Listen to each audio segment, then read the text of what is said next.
BJP కూడా ఈ వాత పడింది ఆల్రెడీ.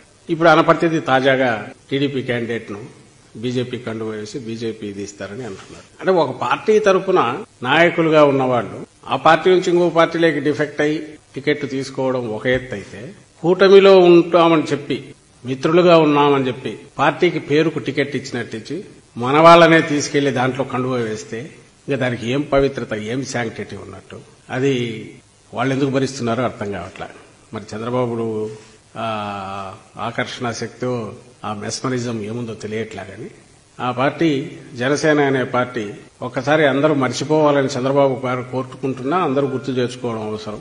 పవన్ కళ్యాణ్ గారికి ముఖ్యమంత్రి పదవి కనీసం 2 ఏళ్లు ఇవ్వాలని ఆయన పిలుచుకునే ముద్దుగా జన సైనికులు, వీర మహిళలు వాళ్ళందరి కోరిక అయితే, అలాగే కాపు నాయకులందరి కోరిక అయితే, ఆ 2-2.5 ఏళ్లు అది పోయి ఆఖరుకు అందుకు అవసరమైన 40-50 సీట్లు అంటే అవి పక్కకు పోయి ఆఖరికి అవి 24 సీట్లని, ఆ 24 సీట్లు కాస్త మళ్ళీ ఆఖరికి 24 అనౌన్స్ చేశారు. దాని ఇంటర్ప్రిటేషన్ కూడా ఇచ్చిన తర్వాత ఎగ్జాక్ట్ బీజేపీ మళ్లీ వచ్చి ఫైనల్ కూటమి షేప్ తీసుకునే టైంకి అది 21కి పడి, 21లో కనీసం 10-12 మంది పైగా, సగం మంది పైగా అసలు ఆ పార్టీలో ఇన్నాళ్ళు లేని వాళ్ళు లేదు, ఒక 3-4-5 ఆఖరి నిమిషంలో టీడీపీ నుంచి యువతలకు తెచ్చిపెట్టిన వాళ్ళు.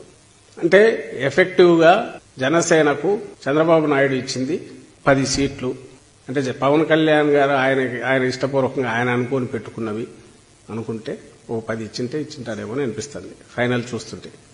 ఇంకా బీఫామ్స్ ఎవరైనా ఇవ్వకపోతే అవి మారుస్తారేమో. ఏదో తిరుపతి అంటున్నారు, మరి అది ఎంతవరకు, ఒకవేళ ఇప్పుడున్న అభ్యర్థిని మార్చి టీడీపీ అభ్యర్థిని జనసేనలోకి తెచ్చి జనసేనలో వేస్తారని, అది కూడా అయితే ఇంకొకరు యాడ్ అవుతారు. పిఠాపురంలో కూడా పవన్ కళ్యాణ్ తిరగాల్సి ఉంటుందని చెప్పి తీసి వర్మని ఆయనకి ఇస్తే, పవన్ కళ్యాణ్ రాష్ట్రమంతా తిరగాల్సిన బాధ్యత నాకుంది కదా, జగన్మోహన్ రెడ్డి గారి పాలనను మార్చాలా, చంద్రబాబును తీసుకురావాలనే పవిత్ర కర్తవ్యం నాకుంది కదా, నేను రాష్ట్రమంతా తిరగాలి కదా అని పవన్ కళ్యాణ్ గారు అనుకుంటే, అలా అనుకున్నట్టు చంద్రబాబు చేస్తే వైఎస్ఆర్ పిఠాపురం కూడా జనసేన తరఫున పెట్టొచ్చాము.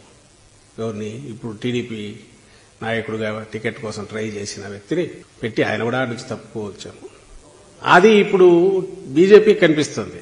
బీజేపీలో కూడా ఆ అభ్యర్థిని అక్కడ ఇప్పుడున్న బీజేపీ అభ్యర్థిని, సీటేమో టెక్నికలీ బీజేపీకి ఉండాలి, అభ్యర్థి మాత్రం టీడీపీ వాడు రావాలి. అది కోరుతున్నది ఎవరు?